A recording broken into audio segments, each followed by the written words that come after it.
So this is one of the things that people find difficult, because it feels like when people learn to meditate,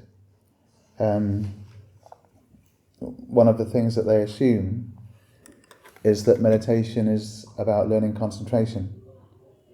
So they think you've got this a meditation object, you've got your mantra, you're trying to bring your attention to it, you keep failing.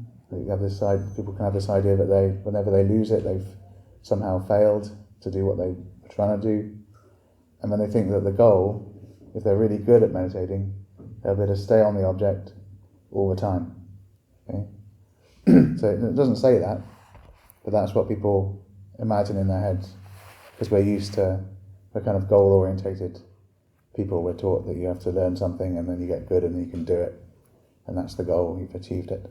So people think that that being good at meditating is staying on the meditation object, some kind of exercise in concentration. But it isn't. And so what really happens is that we're bringing the mind to a state of peace. Yeah? We're bringing the mind to a state of peace. Normally the mind is quite agitated. It's moving around. We call it vritti in Sanskrit. We'll come to this when we come to the Yoga Sutras. Yoga chitta vritti nirodha. It's one of those famous lines. Yoga is the stilling of the agitation of the mind. So normally our mind is quite agitated. It's moving around a lot.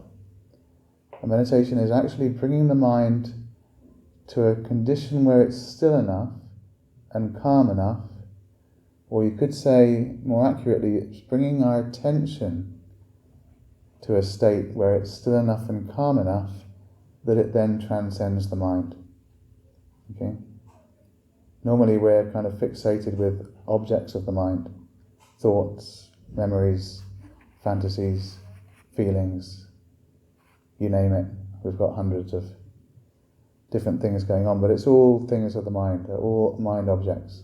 Everything things that you see, things that you hear, things that you taste, the objects of the senses, these are all mind objects. Everything in our life, it's all mind objects. And we're normally fascinated by them.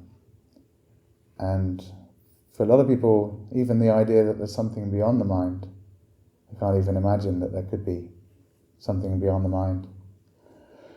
And meditation is, actually we exist beyond the mind. We always exist beyond the mind. And all these objects of the mind are just objects. Yeah, we always exist beyond them. But we're normally so obsessed with them, so fixated with them, that we never notice who we are fundamentally, or what's really happening. So the goal of meditation is to bring your attention, bring your awareness to a state where it's balanced, but energized, and the mind is calm. And in that state, we then transcend. And that's what samadhi is. Samadhi is the transcendence of the mind. And then we begin to see reality. And we begin to see ourselves. So it's not about concentration. It's not about being able to concentrate on one object. Because you can imagine, that sounds like quite a useful skill to have, but it's not that fantastic. Imagine if you could just concentrate on something for 20 minutes, and you do it, and then you've done it. You haven't really gained anything, right? In terms of wisdom or liberation or bliss, or, you just concentrated for 20 minutes. So, if that was the object of meditation, then it wouldn't be a particularly useful skill. So it's about something else, and something very, very incredible. Very, very incredible. Something that does lead to wisdom, and does lead to bliss, and does lead to liberation. So this is the goal, coming to a balanced state of consciousness. Yoga chitta vritti nirodha. Yoga is the stilling of the fluctuations of the mind. And that's what we're trying to achieve.